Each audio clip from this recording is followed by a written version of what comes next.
You want masterpieces that are hidden gems? You've played all the deemed must-plays by critics and are looking for a new experience that isn't repetitive and mindless. Here's a good analogy. The game you keep coming back to is junk food and you just can't get enough. It makes you feel like crap, but you just keep eating. Then you see a little high-quality, healthy meal. At first you're scared because it doesn't taste good, but once you eat enough, it tastes better and better and makes you feel great. Now, you've already eaten all the gourmet goodness you can, and there's no more good food to eat like God of War or GTA 5. Today, we're finding all the hidden gems of the niche gaming corner so you can get your grains in, because who doesn't want something niche? First up, we have the Alan Wake games. I first played these because I saw Alan Wake 1 and 2 on sale, and it's what gave me the idea to make this video. The premise is a writer named Alan Wake goes to a place called Bright Falls on vacation, and there's something fishy about the place that make his works of art, well, become real. Now, I will say, the first game isn't perfect because the combat is pretty aged and some of the story is really confusing. After playing enough, though, both of these things just add to the atmosphere because you're constantly confused, and the combat creates a difficulty and desperation needed in a horror game. You really do feel like Alan Wake at a lot of times, lost in the woods, desperate for ammo. These things take time to work themselves out in your brain, but at the end of the game, you grow to appreciate these things. Now, once you finish the first game, you will be hooked, no debate, and that's when you strike the real gold. Alan Wake 2 is my favorite survival horror game of all time. It destroys Resident Evil in almost every aspect. Sorry, bro. It's peak. The combat is smooth, the visuals just make me drool, you can blow fat guys' faces off, and the story is just beautiful.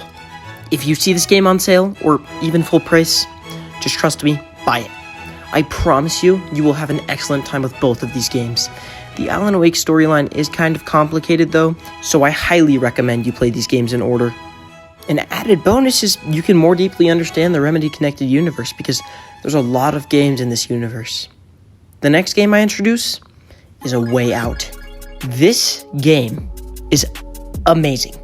That's fact, not opinion. A Way Out is a story game about two people in prison trying to find a way out. Seems simple, right? Wrong. This game is peak, and I won't spoil anything else because the end is just, ooh. The combat can be a little quirky at times, but for the most part, it's pretty smooth and runs well with the rest of the game. The gameplay plays pretty decently because the game holds your hand to the perfect amount, telling you something vague to help you complete challenges and letting you figure out the rest. I've played this game 4 times, it just doesn't get old.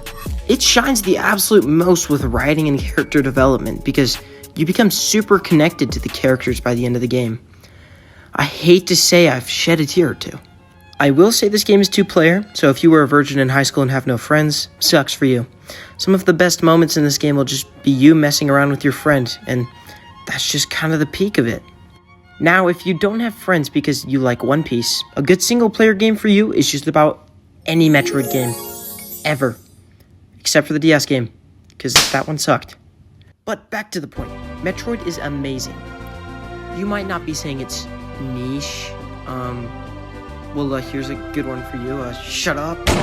People see the words Nintendo and say it's for babies, and incorrect again. Its delightful platforming, environmental storytelling, and extreme difficulty are what make it great. And no child under the age of 33 can beat Mother Brain at the end of Super Metroid, and I'm not 33, so thank goodness for emulator cheats. All Metroid games have aged like fine wine, especially Zero Mission and Fusion. Super Metroid is great, it just didn't age as well as these two. If you're new or getting into Metroid, do not start with the new games even if you have a bullet flying toward you. Zero Mission is a remaster of Metroid 1, and it's absolute peak, especially for beginners. The bosses, the enemies, the story, it's just great. Before you step into Samus's shoes, I will say this game is super difficult, and if you're not dying, you're playing wrong. Another game that's the exact same is another funny little game called Mullet Magic.